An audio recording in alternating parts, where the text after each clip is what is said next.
right, everybody, welcome back. He's a marketing maverick. During his career in entertainment, he has worked with Melba Moore. We love her. Kool and the Gang, Mary J. Blige, Michael Jackson, Dionne Warwick, who wrote the foreword to his fourth book, by the way, Before I Let Go. So please welcome author and the founder of Double XXposure Media Relations, Mr. Angelo Ellerbee. Good morning to you. Good morning to the both of you. Thank you so much for having me. Well, it's an honor to have you here because we're used to working with you, but you're usually behind the scenes. You're over there overseeing things. But now we finally have you in the spotlight. Thank you so much for having me. Yeah, so tell us a little bit more. I mean, you wrote a book now, Before I Let You Go. Yes. Usually you're talking about, kind of spilling the tea about celebrities, but this book is more inspirational. Why did you decide to take that turn? Because I think after 67 years of living my life, I have fallen romantically in love with me. I love me some Angelo Ellerbee.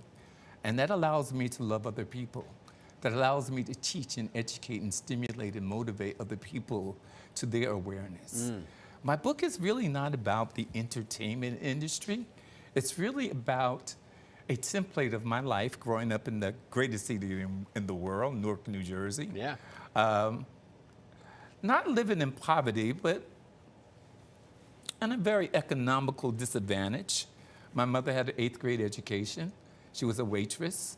But she graduated from, I think she was like a doctor of humanitarian, just a great lady.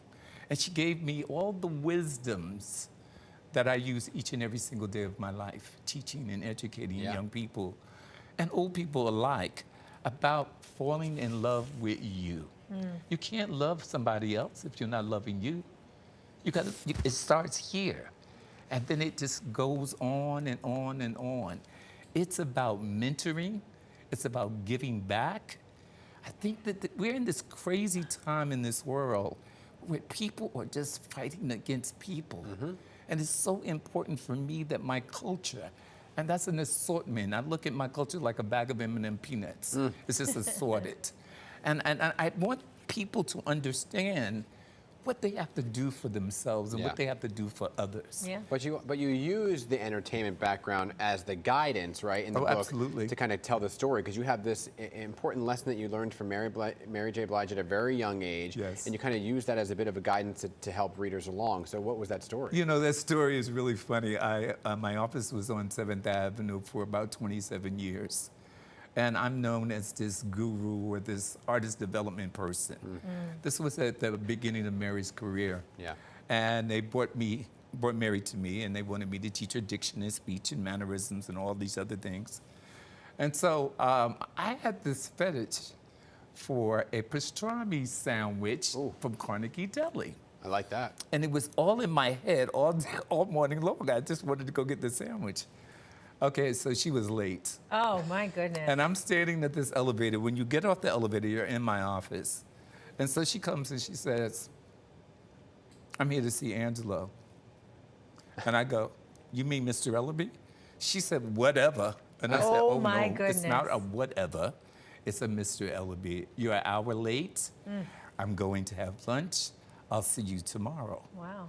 Well, the next day, she was 2 hours early. Wow, see?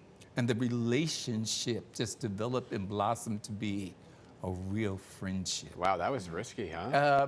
But I don't care about your status. I don't sell records. I've never sold a record a day in my life. I sell talent. Yeah. And what would you want the takeaway to be from your book? For my book, I want people to walk away with an understanding about self-love and about mentoring, loving yourself, giving that love to someone else. And particularly, this book is about, it's about the homeless. It's about the shed-in. It's about the drug addict. It's about the domestic violence person. That's what this book is about. And I use different chapters of my career as it relates to the Dionne Warwicks, as it relates to the James M. Tume's. I try to give them examples of what I did with them and for them so that they can lead. The thing is, we want to shut the door to that lay person. God gives us so many chances in life. He really does give us so many chances. Who am I to be a judge or a jury of someone's lifestyle? So I really want to encourage people who are incarcerated, domestic violence, you have a chance. He will give you a chance, but you got to work at it. You got to stay focused, and you have to really do the work in order to proceed and go to where you really want to go. And you have to be on time. That's right. And being on time 2 hours early, right? Being on time, particularly when Angela wasn't supposed to start me. Exactly. Right. It's really important. It's very important. And I guess you got that darn sandwich too. I damn sure did. Yes, I did. Great to have you here, Angelo. Thank you so very much. Congratulations on the book.